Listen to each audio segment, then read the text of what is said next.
Ik heb gisteren 1 potje gespeeld. Toen heb ik ook even die lekkere 3K gehaald, post. Voelde je wel even lekker aan. Ik dacht wel even van, ja man. Let's go. Let's go.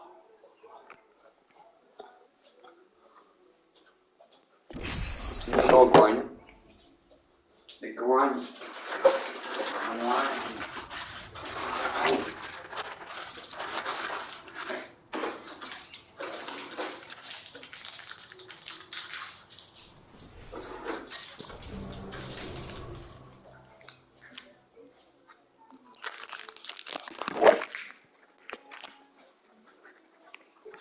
There's a win out there waiting for us.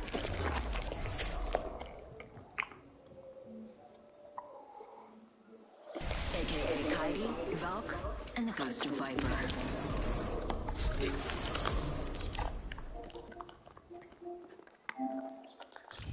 This is your champion. Follow my path to win.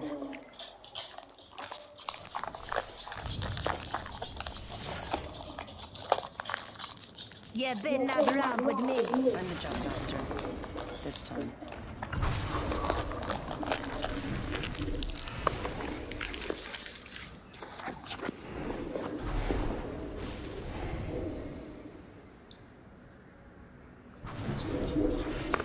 Dropping in. Hang on. Here goes nothing.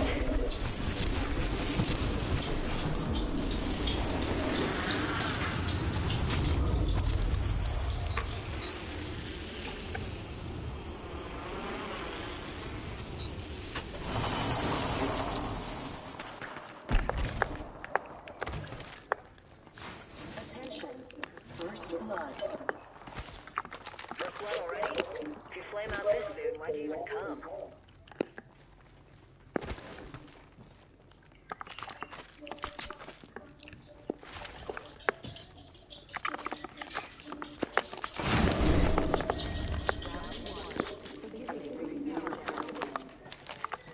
Sweet, we're already inside the next ring.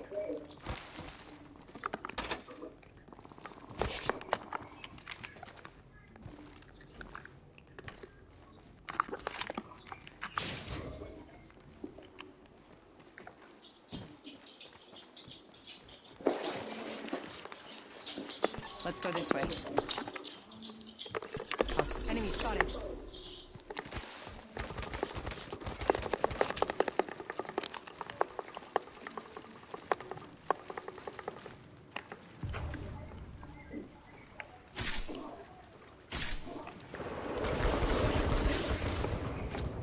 Frag out. Shield.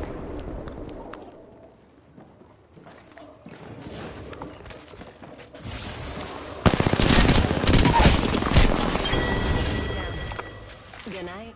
That entire squad's gone bye-bye. Let's fucking go, guys.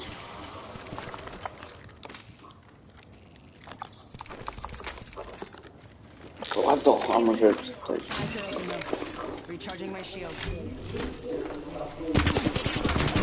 New kill leader. Also. Down.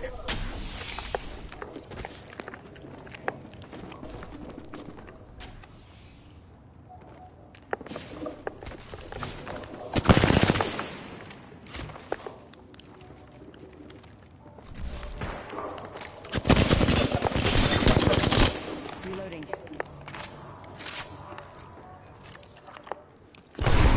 Need to recharge my shields.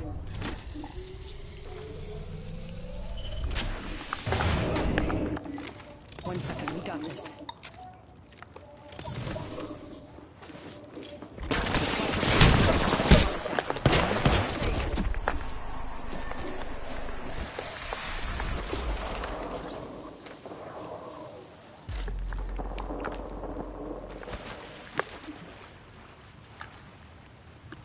Need to recharge my shields.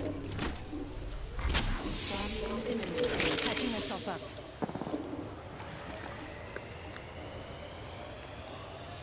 Half the squads are gone. I'm fine. Need to recharge my shields.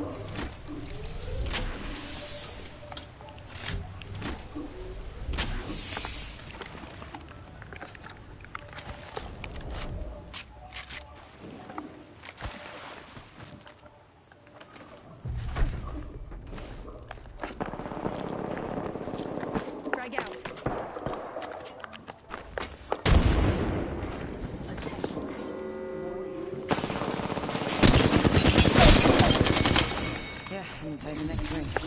Go squad down.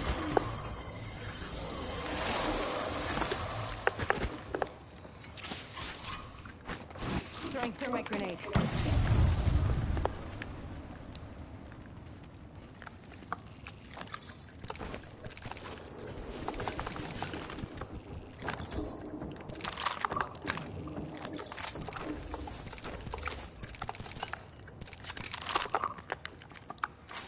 Attention. Delivering care package.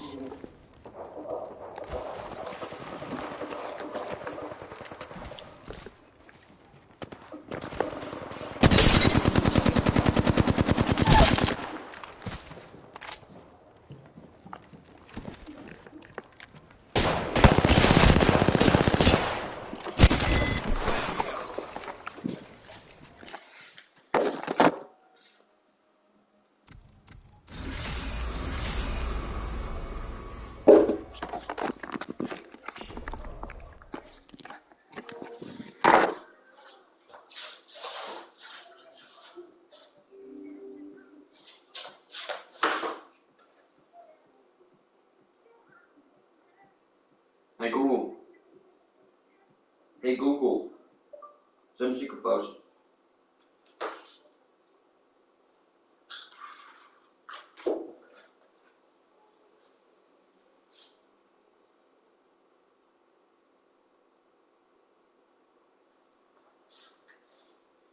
Kom op.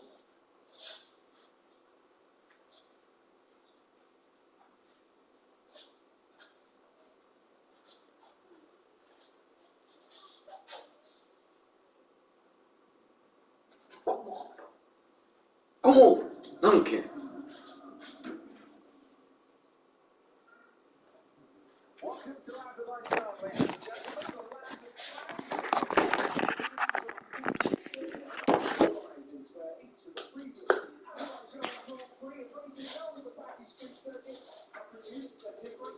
We race on a third different street track in a row in 2022. 51 laps ahead of 2022 Azerbaijan Grand Prix. Here is the circuit then, three very distinct sectors of two DRS zones along the main straight with speeds of over 200 miles an hour and the straights between turn 1 and turn 3. 20 turns in total, 12 to the left, 8 to the right. You take your lap time at 4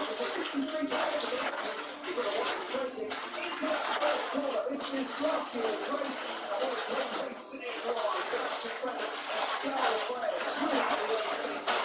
We move on to Charles Leclerc up against Pierre Gasly.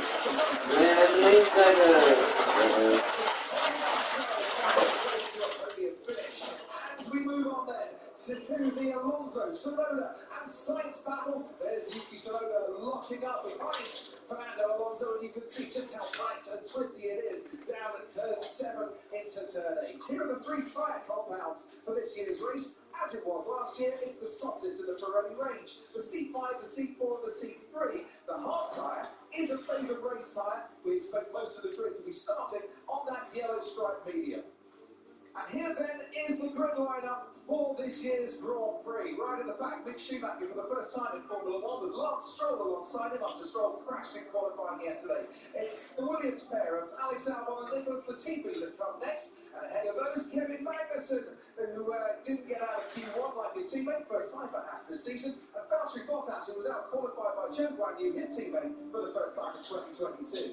Esteban Ocon starts 13th and ahead of him, Daniel Ricciardo 12th, and Lando Norris in 11th, both McLaren's slowest in the qualifying speed trap. The fastest in the speed trap was Fernando Alonso, the second fastest was Sebastian Vettel. They line up alongside each other on row 5. Ahead of them, it's Yuki Tsunoda for AlphaTauri and Lewis Hamilton in 7th.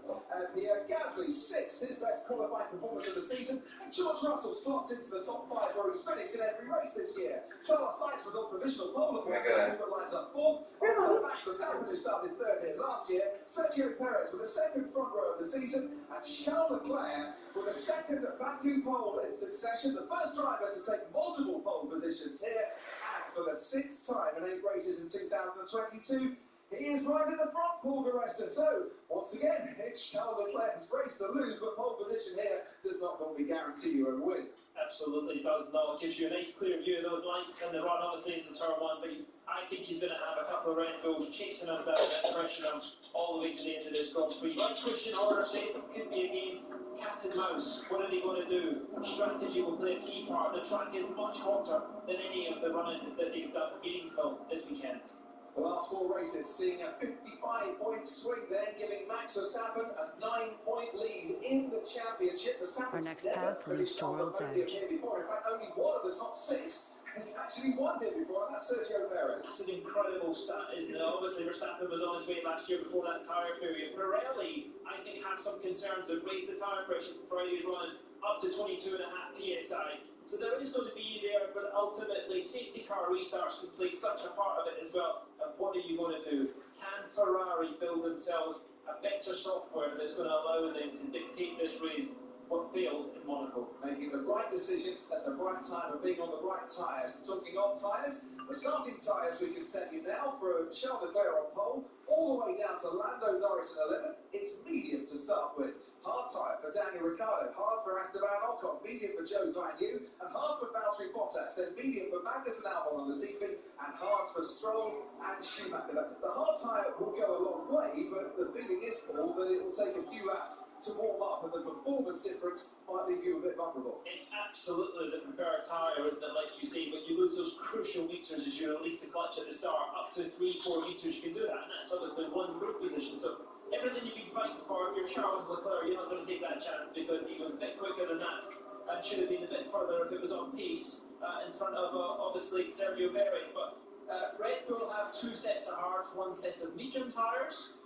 Ferrari, the other big two sets of mediums, one set of hards. So could that play such a key part in different thinking? I love that about F1 because you enter the weekend and there are already different thoughts.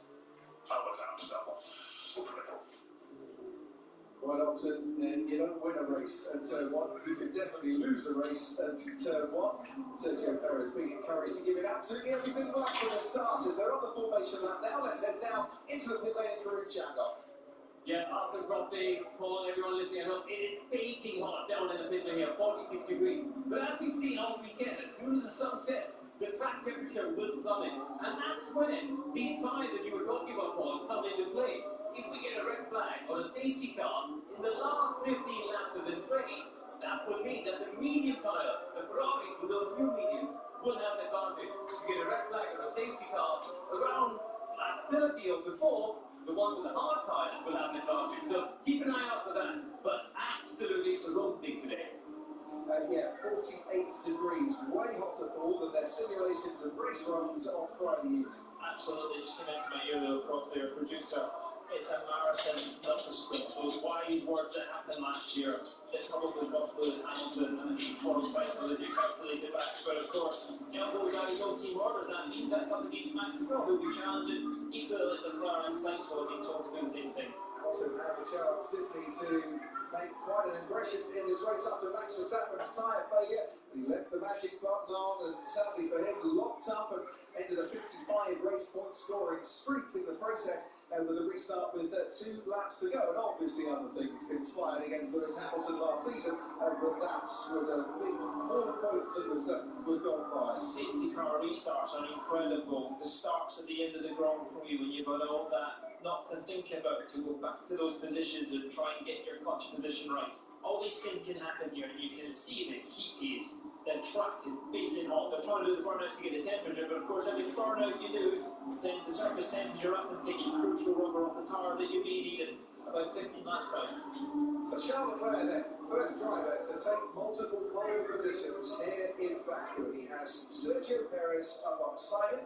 Max Verstappen starts third, and Carlos Sainz starts fourth. It's the 6th time in 8 races this season that Ferrari and Red Bull occupy the front 2 rows. But 7 of the 15 podium finishes here have started outside the top 5, so success can come from absolutely everywhere. The gloves are on, the elbows are out, and there are still a lot of cars waiting to line up on the grid with the front 2 already settled. Yeah, of course, that's the need to have it qualified at the front, but it's a nice thing to have. But of course, when you get into the first corner, have you got enough brake pressure? I'm just looking down. George Russell not quite as aggressive to his line as is Carlos Sainz. You know, Max Verstappen always pushes that, but this is what it's all about. Look at your reaction times. Look what you've thought about last night, what you probably want to be and visualise what sort of angles might come, and they're all doing the right point French ready for this launch. As I mentioned, we can shoot that you're right at the back, slowest qualifying, but the first time ever in Formula 1, the medical car right at the rear is in place, the green flag is waving. It's the Azerbaijan Grand Prix in 2022. Weer gas. Kom op, kom op. Kom op man. Lekker, lekker. Let's go. Oh, kom Max ook, kom Max ook.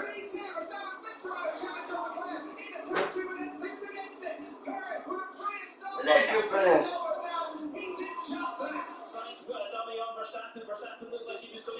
Oh, kom Max ook, kom Max ook. So he survived that, Max Verstappen, and now it might just settle down a little bit there. It's George Russell, behind George Russell comes Pierre Gasly, the AlphaTauri, it's Perez out in front from Charles Leclerc, Verstappen sights Russell, Gasly, Hamilton, Tsunoda, there is the AlphaTauri of Tsunoda on the inside, the head of Fernando. Sebastian Vettel making up one place right at the start as Nicholas Latifi under investigation for an incident on the grid. Very well done by Perez, and he ever needed to get a gap between him and Verstappen to give the free air and get on with it. Boy, is he pushing. Look at the gap he's put in the car already, because of course, when it gets to the pit stop, he wants priority. Sergio Perez won here from sixth last time out. He saved it all for right in the latter stages, but he leads on the opening lap here, and he's got 51 laps to try and preserve that lead. He is driving. Changed badly, Sergio Perez with so much confidence and a smile on his face at the moment, and a brilliant start as he leads Leclerc, Verstappen, Sainz and Russell completing the top five still. I'm very interested to see what the top speed's going to be on the RS versus the Ferrari versus Red Bull. We haven't witnessed that, but they cross the line now. Verstappen's obviously got the slip to them from Leclerc. Leclerc got that on Perez, but look at the gap that Perez has put in already, half a second in sector 2. So Sergio Perez crosses the line now. Charles Leclerc crosses the line 1.3 seconds behind him. Max Verstappen is very close to Charles Leclerc. Carlos Sainz getting cut adrift a little bit. Tsunoda under pressure from Fernando Alonso. And then Lando Norris ahead of Daniel Ricciardo under pressure from Esteban Ocon. And then comes Alex Albon through ahead of Valtteri Bottas, with Lance Stroll making up a place and Nicholas Latifi going down one. Max Verstappen without the RS 15k quicker than the likes of Perez and Leclerc, so you can see the Red Bull is set up like it has been in most races to try and make the impact on the straights. It's easy on its tires, it's got the mechanical grip, and here's this overhead shot at the start. So Perez got a nice launch, and you can see Leclerc can't block it. He can't do anything. He's trying to go in deep. Very narrowly got out there, didn't he? And then just watch as you get into 3, Verstappen trying to set up Leclerc, but Sainz going to drive down the inside and Verstappen covering that. And look up from Charles Leclerc might have been because his tyres and brakes have gone a little bit cold, sat on the grid for some time as well. But it was a good launch away from him, a much better launch away from both Red Bulls. Then you can see Carlos Sainz trying to make a challenge on Max Verstappen into turn 3, just didn't work. Here's the reaction times, and Sergio Perez was just fractionally quicker, but look at the end results. Verstappen was locked in because Leclerc was locked in by Perez. You're just on board, listen. Yeah, you can just hear it didn't pick up right, and there you go, he's got that inside front. Whoa, nicely done, Charles. I've got to say, you get yourself in it, you know. The pressure is one thing, but you can see he's managed to bleed off the brake, get that wheel of rotation back in. There is no way Perez is in and out. He is definitely a changed man, but look at that spot. It's a long way into that corner, isn't it? That might just not to happen. Charles Leclerc as this opening stint continues to go on. We are completing lap 2, starting lap 3, and that gap now 1.9 seconds. Perez to Leclerc and Max Verstappen. When DRS gets activated, he's keeping within a second of Charles Leclerc as it stands. We mentioned Nicholas Latifi under investigation. He's got a 10-second stop-go penalty for a starting grid infringement, which makes me think that the tyres might not have been fitted at the right time, or there were personnel on the grid when there shouldn't have been, but that is at this point he put the penalty sadly for Nicholas Latifi, the only driver this season not to run in a points position and with it all to do here this afternoon. In the top 10 at the moment, Sebastian Vettel's made up at one place, everyone else pretty much staying where they were, apart from Yuki Tsunoda, the man that Sebastian Vettel managed to overtake. Absolutely. You can see the grid will settle down. They will try and think about tyres, they will try and think about brakes, but of course, when when DRS opens, if you're getting challenged by someone, that's when you've got to start putting on there. There's the infringement there, I think, probably, isn't it? Yeah. At the back of the grid, I think, when the mechanic got over to the car. Yeah, they were still working on the car when they shouldn't have been. Oh, was that push? As he was being pushed back, just a little bit ahead of where he needed to be. That's costly. Even starting where Nicholas Latifi did down at 18th, then that's going to be costly. So what's Max going to be able to do with DRS here? Is he going to get a detection? I think he is close enough. He's absolutely ready. It's how much of that's going to be. We've seen 15k without DRS. It's going to get close. Is he going to make the move at 3 or is he going to try and make it into turn 1? Of course, he's been waiting on this happening. So the DRS line is quite a long way down what is a very long straight here. It's about 2 kilometres. So fucking This big corner. It's not. It's a kick. It's a flat out kick. And the DRS line will be coming up very soon. Max Verstappen will get that helping hand, that little shot from the rear as the gap opens in his rear wing. Sure, it was open there properly. No, it should have been. Maybe it was just a little bit outside that 1 second going through the DRS detection zone. Tell you who has got DRS is Daniel Ricciardo behind Lando Norris. They were the 2 slowest cars in a straight line. And Daniel Ricciardo, even with a little bit extra help of about 12 kilometres an hour down the straight, couldn't get past his teammate on that occasion. Absolutely. Perez still 4/10 quicker than the front two, so up to 2.2 seconds. That's good. On the go. But Daniel, obviously, on a different strategy. I wouldn't be surprised if McLaren turn that around because no one then racing each other at this point in the Grand Prix and you can go forward and make an impact. That may help the team have the flexibility later on. Just to fill you in completely, as Nicholas Latifi comes in to serve that 10-second stop-go penalty, comes into the pits, stops for 10 seconds, and then gets going again. And no one can work on the car while he does. The infringement was that team member touching the car after the 15-second signal. So 15 seconds to go until the formation lap. That's it. Certainly is for Carlos Sainz at the moment, who's getting detached a little bit, even in these opening laps. For the rest, George Russell is closer to Carlos Sainz than Sainz is to Max Verstappen. Yeah, the difficult thing for Sainz here is he's getting the benefit of the slipstream because he's within 3 seconds, but you've got 4 or 5 seconds that you're not getting the benefit on the straight, and that's why he said he's probably losing ground. Let's see Max Verstappen. See, look, Yeah, just a second behind now. You've got to be under a second to get the benefit of that DRS, whatever Charles Leclerc is doing, and it seems that he's struggling a bit with the pace of that Red Bull. He's doing just enough to stay out of that DRS threat when he needs to grab, but now it's open, and now Verstappen gets an extra 12 kilometres an hour pace down that main straight, and he's not going to catch Charles Leclerc here, then he's got a much better chance when they come out of turn 2, and look on the exit of turn 1, how squirrely Charles Leclerc was as he got the power down. Now, Max Verstappen is in a very good position to attack Charles Leclerc. Kom op. Has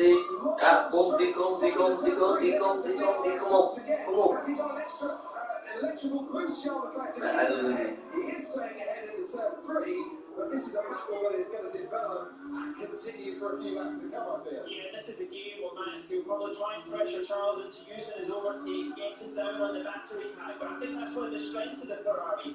This new DRS they brought last year, the battery, the deployment is so much more consistent, and it doesn't go into that flipping mode for the recharge. But what they were trying to do, get him down in the pack, him try and save a little bit, so when he does go all in, it absolutely can go all in and dump his pack. But you can see him just having that DRS for those 2 zones is not that bit closer now. And what this battle is doing is it's giving Sergio Perez a little bit of breathing space out in front for the first time in history.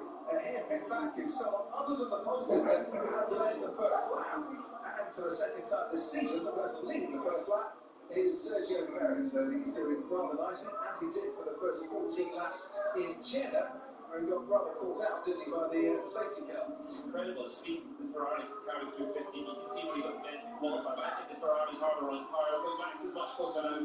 He's going to be challenging down into turn 1, I would think, this lap. But ultimately, it's the last person you want is Lewis Hamilton and Max Verstappen because you know they're a racecraft, you know what they're going to do, and there's that protection point there. And Hamilton has got DRS on Pierre Gasly when they come down the straight as well. DRS active, and it's pushing over 340 kilometres an hour. Max Verstappen closer to Charles Leclerc, and far closer but not quite close enough. He probably needed the 3 kilometres straight there with a bit more DRS to get that overtake done. As I mentioned earlier, Paul, tailwind into turn 1, and that probably makes the DRS a little less powerful than it would have been, say, yesterday, and the wind not changed 180 degrees around, given the different conditions. There goes Verstappen again, again, chasing after Leclerc. He gets to within about 3 car lengths under braking, but not enough. And I think Leclerc is catching Perez, so he's picking up the slipstream of the Red Bull in front, and that's where it's going to be difficult for Max.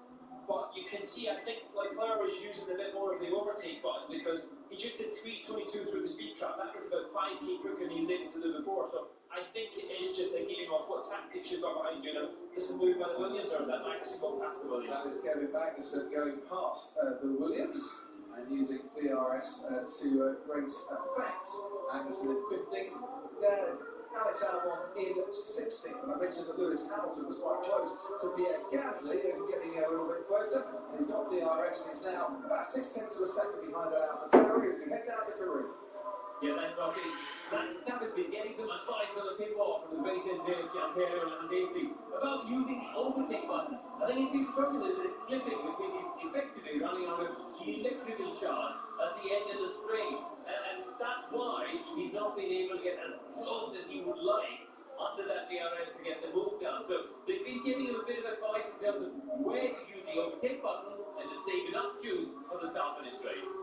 Thanks ever so much, Karun. And Max Verstappen back on board as we are now, gaining on Charles Leclerc. Lewis Hamilton closer to Pierre Gasly than he was on previous laps too. Here comes Verstappen. It's about 2 car lengths too little for Verstappen to try and make a move down the inside by the time they get to turn 1. Yeah, the impact's not just quite there like it was last year, is it? It seems to be close, but just can't quite get the DRS and get that slipstream effect. But it may come. It's just about time. I mentioned Hamilton was getting closer to Gasly. It actually turned out that he didn't have down that main straight where there was a problem coming out of turn 16. I don't know how close was Verstappen to the wall there. Now, I'm sure everybody would like to witness. I'd like to see Hamilton clear Gasly and then a Russell Hamilton fight, you know, because everybody's wanted that. Everybody wants to know where George Russell is. Everybody wants to know them up against each other. This could be a fair fight towards the middle of this Grand Prix. Yes, the young pretender up against the GOATs, the greatest of all time, and I'm still looking at who Lewis Hamilton is. Look at the statistics. Because it's just on Friday we celebrated the 15th anniversary of Lewis Hamilton's first win, and from pole position as well. The Canadian Grand Prix in 2007.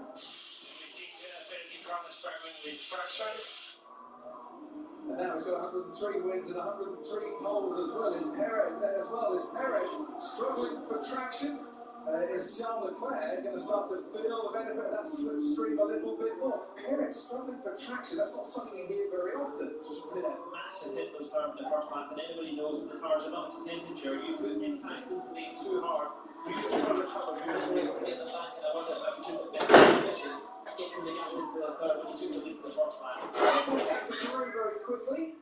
Thanks, Dr. McLaren, and they shoot some team orders to Daniel Ricciardo. That gap you might see now over a second. He's back down. They've asked them to just stay and hold position, so they pull away from Esteban Ocon. And indeed, Perez has been completely on radio about his traction. So I'm as shocked as you are.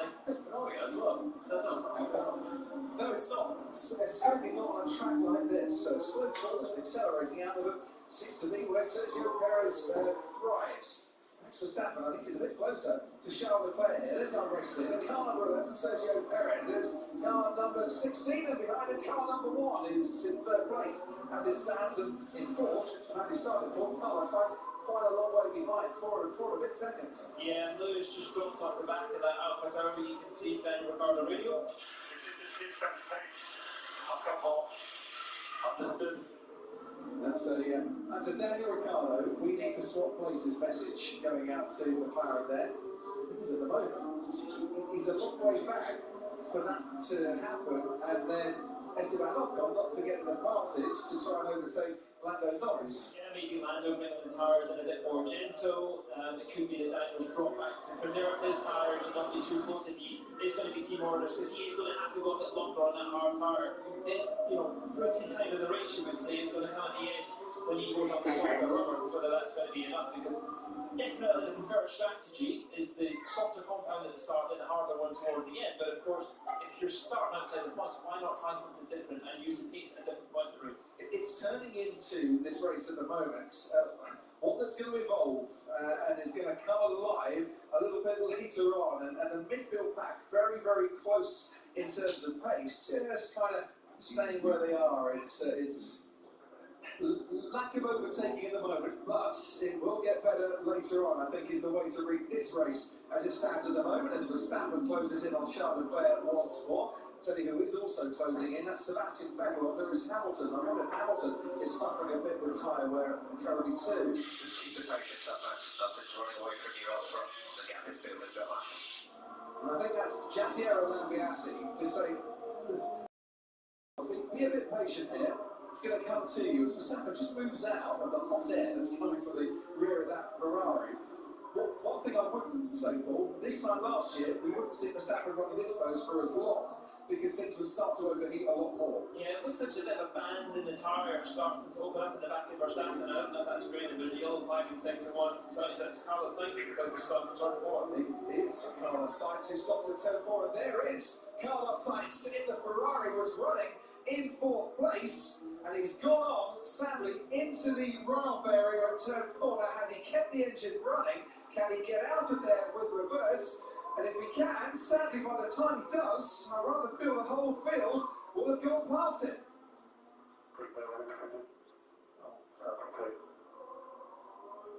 Now that sounds even worse than we first feared for Carlos Sainz. Something has failed, and he stops at turn 1, and Carlos Sainz, who's not had the best of luck, it has to be said, in 2022, looks like he is out of yet another race to add to Imola and to Melbourne and Australia as well. We can have a look all at what happened. Just listen on board.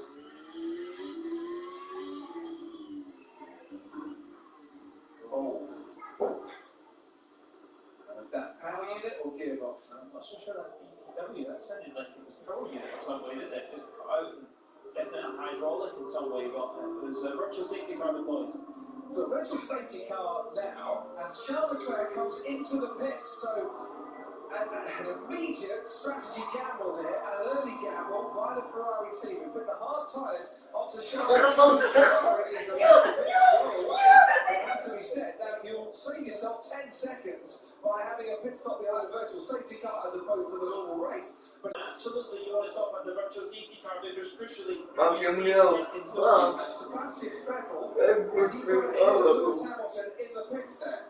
I think he was. Well, Hamilton had to queue probably behind himself, so I would say yes, he has. Carlos in the pit lane. Is Carlos it in too the early, pit lane. Coffee? You've got 41 laps of this Grand Prix still to go, with the track's temperature still nearly 47 degrees, and it's not that dummy that Red Bull have thrown towards Ferrari. Which might work against Ferrari, or might work for Ferrari. That was the front jack not being released in time that caused Charles Leclerc to have a longer stop. The thing is, if we get another incident later on, then Red Bull didn't have to stop. Ferrari might not have to stop, and then they could get that position back again. That's the gamble that Ferrari have taken there. It's the fresh tyre versus the old tyre on the Grand Prix.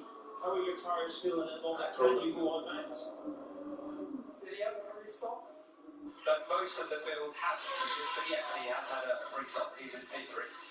How many laps are left? 42 including this one. Alright, well, what I would give to have heard Max Verstappen's reaction to that, what would have been for? Well, I'm not sure, and I think that's where that was a crucial point. Giampiero Lambiase said 42 laps around here. It's quite a lot, Crofty, we're green again. Yeah, we're green again. It is a lot, but if we get safety cars, it might not be a lot. Kareem, down to you. Yeah, I mean, Leclerc's come up 18 seconds behind Perez, doesn't he? So he's effectively lost roughly 16 seconds. So he's lost 14 through that pit stop. So you're right, he saves 10, but look at this gap. You're looking on the screen down the straight. That's what effectively is going to make up, because I don't see how he's going to do 42 laps on that set of tires, do you?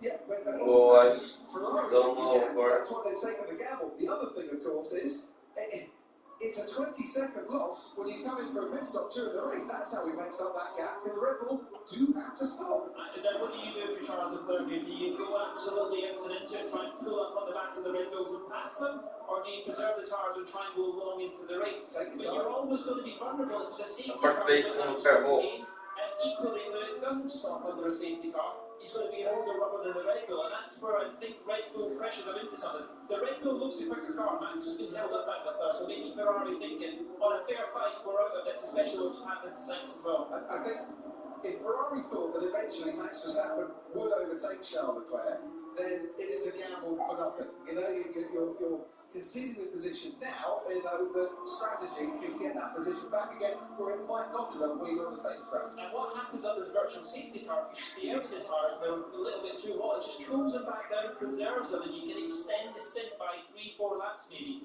And that's maybe Red Bull's thinking behind their strategy, keep it on track.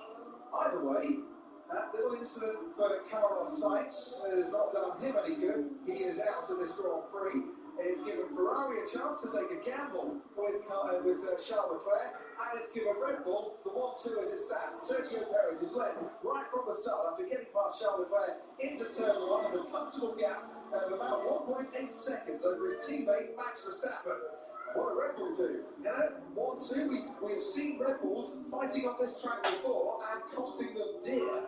Daniel Ricciardo and Max Verstappen, remember. And this is a problem. I think they should have probably split the strategy, probably stopped Perez to come on the third, let Verstappen do something different, just to open it up and not get in that. Crucially, Verstappen 3/10 quicker than Sergio Perez in that last lap, and Bruno already said that Perez was playing about the rear tyres. Great onboard shot. Interestingly as well, Charles Leclerc was a tenth of a second quicker than Sergio Perez on that particular lap, now on the hard compound tyres. Is that enough for a fresh set of tyres? It is if those tyres hold up for the rest of the race, because remember, Red Bull have got to stop in this race. George Russell runs fourth, and he has made a pit stop along with Charles Leclerc. Fernando Alonso, Lando Norris and Daniel Ricciardo run 5th, 6th and 7th, and they haven't pitted yet. Pierre Gasly has in 8th, Esteban Ocon has it in 9th, Sebastian Vettel, who we're on board with now, behind Esteban Ocon, runs in 10th, and he's made his pit stop, and in that pit stop managed to jump Lewis Hamilton, with Mercedes bringing both of their drivers in for a pit stop. Tsunoda stopped as well, Bottas, Stroll haven't stopped, Joe Magnussen, Albon, Schumacher and Latifi have come into the pits, but Latifi has come into the pits for a stop-go penalty. He hasn't changed his tyres yet. In safety cars this year, it never quite goes Hamilton's way, does it? He always comes up worse, whether he's queuing, whether it comes at the wrong time, stops on the wrong lap. He must be thinking, everybody's out there to get himself up. You know, the amount of pace that he's lost and the amount of distance to George Russell, just been a few seconds down on him. It's quite incredible because he's got about 5 or 6 cars in between him at the moment. Yeah, and the thing is, it's cost him a place to Sebastian Vettel, who was second fastest yesterday in the same track. Everyone in front, apart from Alonso and the Red Bull took it. Those who did have got to do a bad 1-stop or convert to a 2-stop. So, the theory here is it is a one-stop race, but the conditions are much hotter. And, well, Will Joseph, Lando's race engineer, thinking a one-stop is bad here, and the two-stop might be better. We're on board once again with Sebastian Vettel, who was second fastest in the speed trap yesterday. Hamilton's going to try and get past him, and Vettel, though, is hunting down Esteban Ocon, who was one of the fastest drivers in the speed trap in that LP, which looks pretty racing. But for DRS, can Sebastian Vettel get after him and try and overtake him? He's getting closer. Into turn 1 we go. He just backs off and thinks, no point on this occasion. Might be able to get him out of turn 2 and into turn 3. He needs to be quick. That Alpine's so quick on the straight. He does not make a move, and I think he's going to have to be aggressive and make a dive. He's going to be aggressive here, and he's only got a couple of car lengths at the start of this DRS, so to try and get past an Alpine. And look how that DRS is giving Sebastian Vettel an advantage as into turn 3 we go. And Sebastian Vettel, what a heck, but goes straight on, spins round, but he's definitely lost that place that he tried to get on Esteban Ocon, and he gets passed by Yuki Tsunoda as well. That could have been hero. Sadly for Vettel, it was 0 with a little lock up into turn 3. He didn't need to do that, did he? He could have continued on, but that obviously clears Hamilton, I think. He's on the back of Ocon, but whether that Mercedes can pass, Aston Martin's much quicker on the straight. But what's Vettel doing? He's way cleared them. He's just locked the wheels, hasn't he? Yeah, this was a done deal, and then the lock up. Just carrying too much speed in. I'll tell you what, he recovered that well. That could have been a lot worse for Sebastian Vettel. He's probably lost about 6 seconds there, isn't he? Who's this on board with? This would have been Yuki Tsunoda, who was the car coming up behind Sebastian Vettel as Vettel came onto the track. And he makes up a place. Lewis Hamilton made up a place, and they all thought that their man had made up a place. But Johnny Herbert, not to be. Let's go to Sky Race Control. Think that. She said that. There you go. Sorry, I'm pressing the wrong button there. Charles Leclerc has been told by his engineer that he's doing a good job with the tyres, so he's just reading through what they're doing at the present time. Got to be consistent though, that's what it's all about. Here comes Lewis Hamilton behind the Alpine, and let's see if he's got the straight line speed on pressure tyres to get past Esteban Ocon, who hasn't made his pit stop yet, but as you can see from the rear wing of Esteban Ocon, Hamilton not making the impression there. You can see the impact. You know, Lewis cannot get what the Aston Martin was able to do. They close to get through 3. It's all about the run down into here, but of course he'll have watched what Vettel did to Ocon the lap before and try and put it to better use. DRS open. Is he going to make him defend? I don't think Lewis is going to be close enough in this lap. No, it's not like Sebastian Vettel move on lap 13, not close enough. And the jam in the shadows with Ocon still 9th and Hamilton 10th. That was always the fear that Mercedes were saying, that the impact they could make on the straight, because they kind of feel that they're just carrying that much downforce as on McLaren, whereas the car he's trying to pass is the one that's the most efficient on DRS. Behind Verstappen is on the back of Perez here, probably. And also we're seeing a replay of Zhou Guanyu getting past Lance Stroll, and that is up into 14th place. Now we see a replay of that. Verstappen getting closer to Sergio Perez. As you mentioned, here come the 2 Red Bulls. 3 to fight, 3 to battle. Out in front, Perez, Verstappen closing up on it. We've seen this before, haven't we? One Red Bull gaining on another. It ended in tears all those years ago, but this time around, Verstappen makes the move, makes it clean, and overtakes Sergio Perez, and into the lead of the race. Max Verstappen past Sergio Perez. It's 1-2 still for Red Bull, but the order has been swapped around. Yeah, and crucially, Max was a second quicker than Perez on that last lap, so they need to get him clear and get him going on, because the race is Charles Leclerc and what he can do. He's on that 2-stop strategy. He's only 11 seconds behind the race lead now. Charles Leclerc is lapping at the moment, around 7-8 tenths of a second faster than Max Verstappen and Sergio Perez. He is starting to gain, as you can see now, 10.3 seconds behind in third place as Hamilton down the straight behind Esteban Ocon, with Tsunoda right behind him, still not making that impression. Karim, down to you. You're absolutely right, Copley. Leclerc gained 6 seconds in the last 4 laps on Max Verstappen. He's been unleashed. He's been told, push it, take the life out of this tire. We have a new set of mediums towards the end of the Grand Prix. And anything can happen still in this race. I've said often in Baku, because Ocon would prove right here as Lewis Hamilton pressing Esteban Ocon. Remember Monaco? A couple of weeks ago, Esteban Ocon picked up a 5-second penalty, didn't he? But shopping Lewis Hamilton as Hamilton tried to overtake. What has he got in his disposal and his defensive armoury to make sure Lewis Hamilton stays behind this time around, I wonder? Every lap that goes on, Ocon's losing a second and a half to Lewis, and what Russell's able to do, he just cannot get close enough in the street. Will that be too late? I'm surprised that Mercedes put Lewis in that position, given how slow they are on the straight. Do you think that Lewis would have been better staying out then and bring George Russell in first if that was the preferred strategy? Let's have a look at what happened out in front. Sergio Perez saw him coming, and by the time he saw him fall, there was no need to defend. No fighting. So he was told not to defend, but to be honest, he didn't look like he was trying. No, here you are on board. You can see that Red Bull versus Red Bull. You can see when he gets done absolutely flat chat. Nice move by Max. I don't think there's nothing Checo was going to be able to do, because Max would have passed him at the next DRS almost in between 2 and 3. But he's already, look how much time. Max is in 2.3 seconds in one lap. That was at the end of the lap. He's now 2.9 seconds. Do you think that was team orders there? I don't think it was team orders, but I think he was told that Max is coming. Don't hold him up. And when you're 3 seconds and 1 lap slower, you really are going to be in trouble. And I think Leclerc will be on the back of Perez before you know it, as Carlos Sainz gets back to the pits after that failure. Whatever happened to his Ferrari today. His point-scoring run from every single race since the opening Grand Prix in the European Grand Prix in 2016 has come to an end. Carlos Sainz for the second DNF in Baku. Hamilton once again has a look on Esteban Ocon once again. Nothing doing for him, just to refresh your memory. Out in front, Verstappen, Perez haven't pitted yet.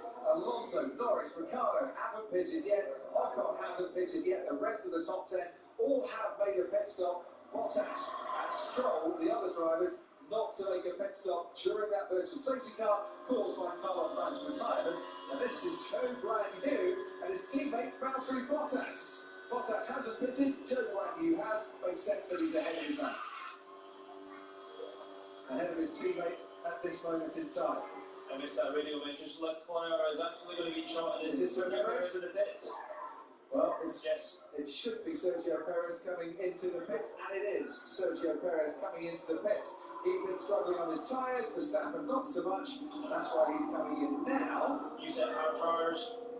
And a new set of hard compound tyres, and that was a lengthy pit stop there for Sergio Perez. Charles Leclerc has zipped through and into second place. That's a 5.7 second stationary time. I tell you, Russell's going to be very close. You can see Russell in the back of the shot. He's going to be racing Perez as he gets later in this lap. Well, Sergio Perez comes out of the pits, and there, right on his tail, is George Russell.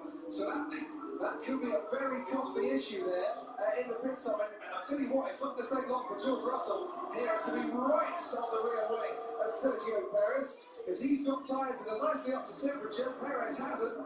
If he had DRS at that particular moment, George Russell, I dare say, would have been past the Red Bull. Carlos Sainz, by the way, had a hydraulic issue.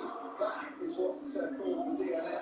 The only driver to retire so far. And what was wrong with Sergio Perez?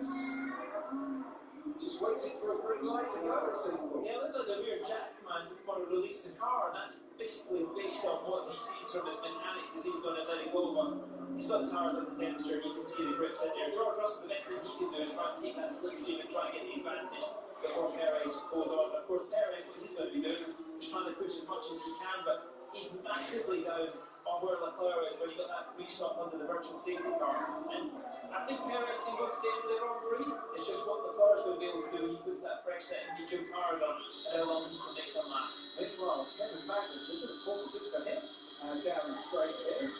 And Magnussen has the Alfa Romeo of Valtteri Bottas very much in his sights even. Nicely done. There, K-Mag. Magnussen up into 14th place, as we see Lando Norris and Daniel Ricciardo behind Fernando Alonso, who 7,771 days ago made his Grand Prix debut in Australia in 2001. He's still racing today and has broken the longevity record for the longest duration of any driver's career in Formula One.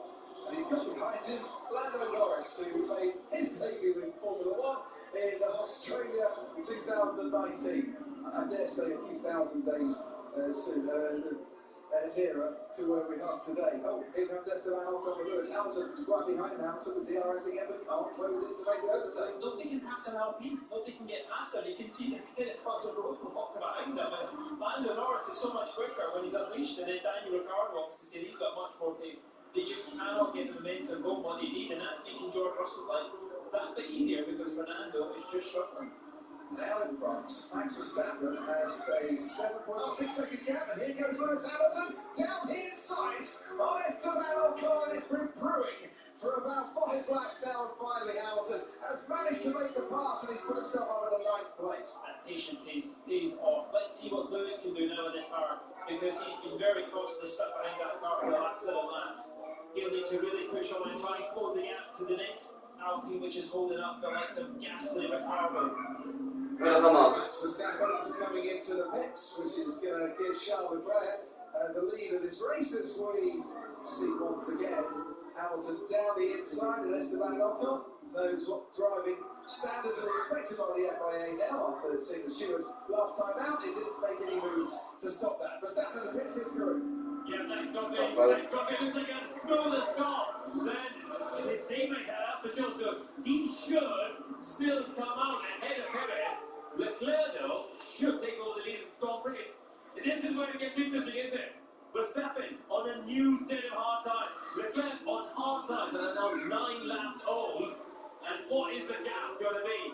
Good news for the queue, by the way, is that the Alpine mechanics are just running out. So finally, we're going to get unleashed. Indeed, here comes Fernando Alonso right in front of me. So yeah, good news for the crowd. Yes, Daniel Ricciardo, very, very happy. Lando Norris, even happier. Pierre Gasly thinks, right, I can get off to the McLarens now. They've got the Alpines to help him out in this fight. Leclerc did take the lead. He's 13.6 seconds clear of Max Verstappen. Yeah, Daniel Ricciardo's close to Lando Norris next lap. He's going to have to go past. If not, that AlphaTauri is going to be going by Pierre Gasly. But just watching Verstappen on the pit stop, the rear right of sparks flying off the wheel now. The guy tried to remove the nut. Go back on was fine, he didn't look too concerned, put it back in his tower, all ready for the next one. And Sergio Perez, 7/10 quicker on that last lap than Charles Leclerc on that nice new set of hard tyres.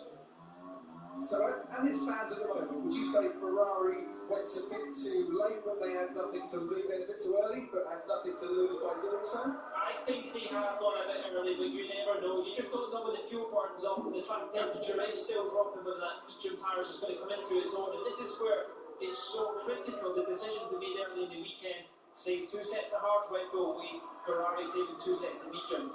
But obviously, with 2 cars fighting, one Ferrari, what do? Do you pull the trigger again with Perez earlier? Did Verstappen do something different? Try and hold Leclerc up in some way if you can?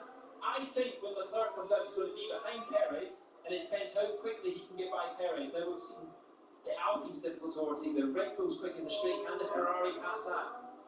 And that will play the part of where Verstappen is. And here, you never know when an incident's going to occur and a safety car might come out or a red flag might come out as well, just to completely change the complexion of the race. Now, you said Daniel Ricciardo needs to get past Lando Norris. And guess what? I think Daniel Ricciardo has listened to exactly what you said. And with DRS, he's going to go for it here, is he? No, just about a car length too far back. But look how close Pierre Gasly is on the back of Daniel Ricciardo. Lewis Hamilton goes through. Then there's Esteban Ocon and Yuki Tsunoda, who's got Sebastian Vettel right on his tail.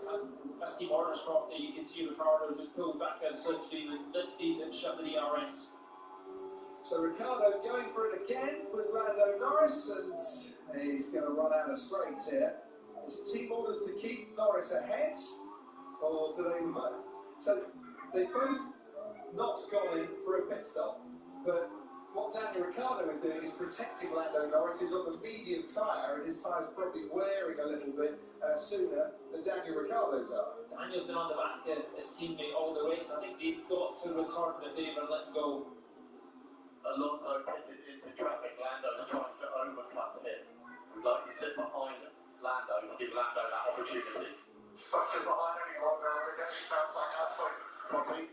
Oh no, and now we have a blowout coming down the straight. That is Charles Leclerc, Daniel! whose teammate is out of the race, and Leclerc Yeah, man. engine failure that is showering across the track. And Ferrari have a double DNF here in Baku, and it is game over for the Scuderia in this Azerbaijan Grand Prix.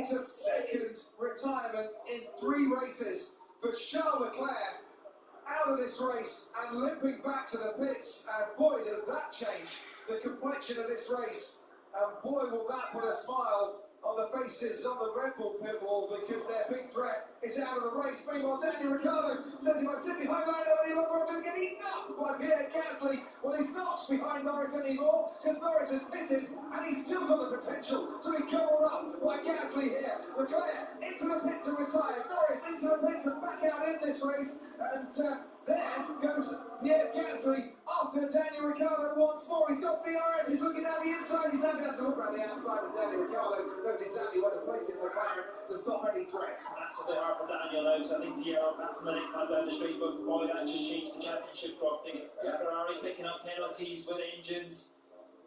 Red Bull pushing him. I mean, Ferrari were throwing everything at that race there, but you can see when the smoke coming out of the airbox, that is a big disappointment, and that will be the weight of Ferrari on top of the tail, but not their shoulders. They've got major engine issues, Ferrari, this season. That is not the first time we're looking at a Ferrari engine retiring one of their Ferrari-powered cars out of a race. Karim Chandok, down to you. Yeah, Tommy, I was literally just at Ferrari getting news of Carlos Sainz and the hydraulic problem for him. So not an engine issue, but you're absolutely right. I mean, we were talking about Romic coming the weekend. After Bottas, customer Ferrari engine, onto his third already. And they are absolutely disconsolate now. Matteo Binotto getting off the pit wall, wandering down sharp, coming back in the pit lane here. He's going to go over to console his mechanic, getting a huge cheer from this crowd here in the grandstand, but that is not going to cheer him up at all today. So, Max Verstappen, who leads the championship by 9 points, is on his own as it stands currently from his teammate Sergio Perez. George Russell is up in the third, Daniel Ricciardo fourth, but for how much longer? Not any longer at all. Pierre Gasly has tucked it, shall we say, to the eventual meal, goes up in the fourth, Ricciardo fifth, Hamilton sixth, and then the trainer cars behind Tsunoda ahead of Vettel, ahead of Joe, and ahead of Kevin Magnussen. So the big battle you're looking at now is really in the midfield, isn't it? Because Red Bull are that much quicker than the others. Absolutely racing each other. Will Red Bull give them the freedom? But of course, you've got to take the protection. I mean, they could put a massive impact in the Constructor Championship, equally the drivers' disappointment. I mean, you would never ever think that Ferrari, how they started this season and how quick that car is, they'd be faced with the problems they've got at this point in the year. And that is the second time in 3 races, as I said. We watched Daniel Ricciardo getting overtaken by Pierre Gasly. Second time in 3 races that Charles Leclerc has retired, both while leading the race. Wasn't so much a celebration. It's a, right, okay, let's get on with it now. He's only 18.5 seconds behind George Russell as well. This is Yuki Tsunoda, by the way.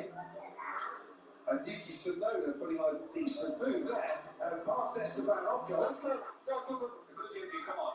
Slightly different reaction than his teammates. This is the fight for the podium, isn't it?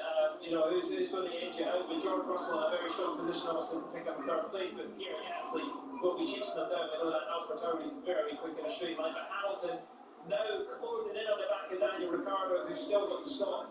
And crucially, Lando Norris was nowhere near getting in front of Fernando Alonso. So holding up Daniel Ricciardo didn't quite pay off for McLaren.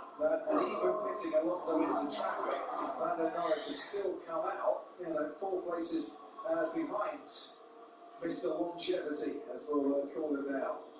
As we watch Esteban Ocon being pursued by Sebastian Vettel, who's being pursued by Joe Guanyu, who's having a decent race here.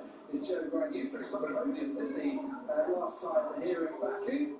One of his 20 podiums in F2. He's got the 4-time world champion Sebastian Vettel ahead of him. What Vettel will be hoping is he can get a much better exit from turn 2 with Esteban Ocon and try and make a move. Ocon still on the tyres. He started this race on. Vettel has been into the pits. At one stage was looking like he was having a decent race before looking up into this turn. It's rather cost him. Yeah, you can see how long it's taken him to get back on the back of Esteban Ocon. And just to give you an idea, Hamilton's a couple of corners further up the road, who just patience paid off. But Vettel still going on for scoring some good points here. He's got a very quick car when he got into Q3 as well. Up there in the front for Verstappen versus Perez, both on a 1:48.1, so they're very even on that time. And just to give you an idea with Mercedes, is at 1:49.2, so 1.1 seconds a lap off at the moment. 6.5 seconds clear. Max Verstappen over Sergio Perez. As we run up all with Joe Guanyu. Oh no! Waar? Are you kidding me? Again? Guys, we cannot hold the over for the clowns. I have to say, your heart goes out to Joe Guanyu here, who I said was having a super little race. And once again, an Alfa Romeo, a Ferrari-powered Alfa Romeo, we don't know if it's the power unit or not that's the issue, is having to retire from the race. So that is real hard luck for that young man. But this is Sebastian Vettel a little bit. He's still trying to get past Esteban Ocon, but Joe Guanyu becomes the third retiree of this race as Vettel gains on Esteban Ocon, but doesn't gain enough to get past it to turn 1. Ocon's really struggling on that set of tyres. I think Vettel's setting them up to get out of turn. Oh, is he going to have a little move into turn 2, or is he just setting the dummy to try and push him on a bit? He should easily get past here. Hopefully, won't make the same mistake. And Ocon won't make it too difficult given how close he is as you take the on-board. Ocon covering the left-hand side. Vettel's going to go the long way around, but he's going to go the long way round. He's going to try and go the long way round, but he's... Did he hit the Alpine, Sebastian Vettel there? Just with the shadows, it was quite difficult to make out. But he thought for one moment, I'm in with a chance here, but then realised quite quickly that Esteban Ocon was just a little bit too far ahead. I thought we would easily have gone past there, but I wonder if it was just that much more overtake before whether Ocon used his overtake. But Ocon's been a bit of a... not even sure how to see. He just got Liverpool, that wasn't he? Stout defence from Esteban Ocon. Let's just have a look now. Aston Martin thought about it, no he didn't hit. He just had to back up, didn't he? Well, it must have been some kind of vibration or some kind of bump, but Or just a heavy backing off Sebastian Vettel. These shadows, when he tricks on the mind as we're watching them, do the drivers suffer a bit going in and out of the shadows all afternoon here? yeah, I mean, they've been running a lot later in the evening, haven't they? Generally qualifying, they were finished till very late yesterday. But now the race is slightly closer. Track temperature now down to 45.7 degrees. All they go by is just notching a hole in front to, and equally George Russell just set his personal best time of this. But you can hear that Aston Martin just sits at the top end, and it's just not got enough air ratio left or efficiency to even come close to where that Alpine is. Well, he's trying, Sebastian Vettel. He's doing his damnedest, but he's not going to get past the turn one once more. Out in front, car number one, Max Verstappen, never finished on the podium in Azerbaijan. He currently has a 6.5 second advantage over his teammate Sergio Perez. This is turning into a very pleasant afternoon as we approach halfway distance for Red Bull. Here comes Sebastian Vettel, former Red Bull driver, former Red Bull world champion, trying now for Aston Martin to get up into 8th place. And he did it. And it's taken him a long, long while to get past Esteban Ocon, but now he has. And now he can try and chase after Yuki Tsunoda. What could have been for Sebastian Vettel? He might have been up into, well, 5th place at this stage. I think he would be the one like Hamilton on the back of Ricardo, who, like you say, up in 5th place at the moment. That Aston is a bit quicker on the straight, but it's nicely done by Seb. He didn't make the same mistakes as before, and Ocon had to yield that. There was no way he could have fired down the inside at risk of pushing the Aston Martin in the wall. Yeah, just joining us, Sebastian Vettel trying earlier to make the overtake into that turn 3, locked up, went on, lost a place to Hamilton, and then to Tsunoda, trying to get past Esteban Ocon. Right, Karun, down to you. Yeah, but if you're looking at Daniel Ricciardo, you just mentioned him, Paul, in fifth place. They are going for an offset. They're trying to go as long as possible on this first stint. He obviously started the race on the harder tyre. He was a bit of an anomaly in that respect. So his strategy is the opposite. He's going to go long and then hope to attack and overtake later on. So he'll plummet down the order. Norris down to 15. But guys, watch out for Fernando Alonso. You've been talking a lot about how quick that Alpine is in the straight line. He is now caught Kevin Magnussen. They're catching Ocon. And I'll tell you, he's not far off Sebastian Vettel. Last time round, 2 seconds faster than Sebastian Vettel. Yeah, who pitted on lap 9, Fernando Alonso, who pitted. You have much fresher tyres at the end, as here comes Lewis Hamilton on Daniel Ricciardo. Breezes down the inside as Lewis Hamilton on Daniel Ricciardo. He's up in the 5th place. And that's Fernando Alonso through as well. It's just a 347 kph through the speed trap. Well, we knew that Alpine was slippier than an eel on steroids in a straight line, but wow, that was pretty good. As Fernando Alonso goes up into 10th place, but this is how Lewis Hamilton got past Daniel Ricciardo. Hamilton's pitted, Ricciardo hasn't, and as Karun said, they're just trying to go as long as they possibly can with Daniel Rick. It's the strategy down at the ground. I'm interested to see the guys that stopped on that lap 9 virtual safety car, whether they can get it to the end. Or are they choose to do another stop? Perhaps Hamilton, one of those that lost out because they had to queue behind his team. But here on board with Fernando Alonso's nearly 350 kph down to turn 1. There's no way that has to defend onto the next one. Nicely done by Fernando. Up next is his teammate, and I think his teammate's already yielded the position. No, he's not, but Fernando very close to him.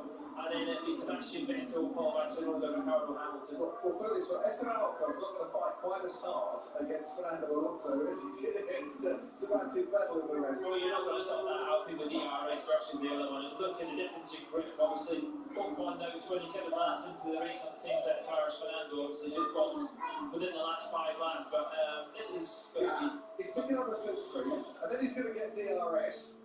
I tell you what, he's going to be like an absolute exocet by the time he gets to the end of the straight. There he goes, Fernando Alonso. Pulls out from behind the rear wing of his teammate, and he is up into 9th place. Now he can set up to Sebastian Vettel. Only 343 kph at that time. I mean, obviously the bigger wing gives you a bigger slipstream because you're in the draft a bit better.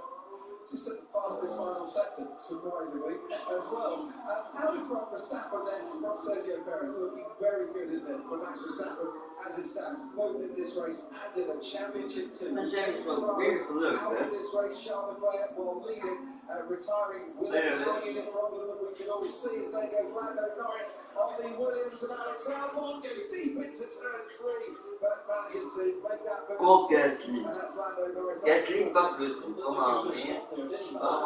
Very well managed by Lando Norris. I had no Can't doubts, join. but it just looked like he was carrying more in speed than any car that we've witnessed through that view as Max Verstappen comes onto the back. I think it's Mick Schumacher into turn 1. He'll be getting a DRS, but obviously on board you can see through the streets of this track, uphill, very important that you get a nice clinics out of here as Kevin Magnussen, he's pressure next to Van Ocon now, who's just obviously yielding to Fernando Alonso. Ocon hasn't fitted, Ricardo hasn't fitted, Bottas and Stroll, the other drivers that haven't fitted. So I mentioned Verstappen out in front.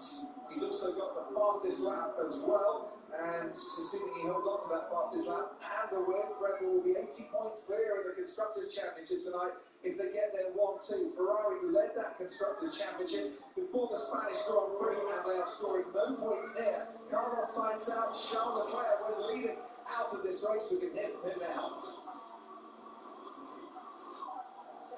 Did everything you could to put yourself in a great position this weekend? Just second DNF in 3 races. How tough is it standing here now? I mean, we really need to look into that for it to not happen again. I don't really find the right words to describe. Obviously, it's very, very disappointing. But yeah, it's, I don't know, we really need to look into it. It seems at the moment as though there are different problems for you and Carlos. Has the team just been working to push this car to its absolute limits to try and stay in this battle and to have this fight? I don't know, we've been fast and we did not pass a really big problem in the first part of the season.